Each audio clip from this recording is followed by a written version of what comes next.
আমাদের দাওয়াটা ছিল এই জেলখানায়, দোয়াটা ছিল আল্লাহ এই জমিনটা দাওয়াতের জন্য উন্মুক্ত করে দাও। শুধু এই দোয়াটা বেশি বেশি করেছি। বিশ্বাস করেন চোখে পানি চলে আসে।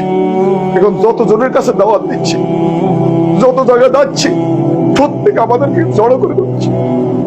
আজকে জমিনটা আল্লাহর বলে উন্মুক্ত করে দিয়েছে। এই দাওয়াতের হক যদি আদায় না করি, এই দাওয়াতের হক যদি আমরা যদি আদায় না করি, প্রতিটি জনপদে শহীদদের রক্ত, প্রতিটি জনপদে যারা হেঁটেছেন, তারা দুনিয়া থেকে বিদায় নিয়েছেন, শহীদ হয়েছেন, এই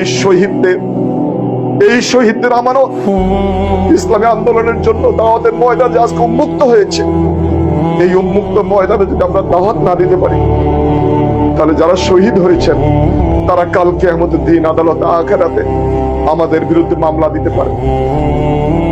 সময়তে ভাইরা, আমি প্রতিটি সেকেন্ড, প্রতিটি মোমেন্টে দেখছি আমরা যে দোয়া করেছি, আল্লাহ তুমি আমাদের ময়দানে উন্মুক্ত করে দাও।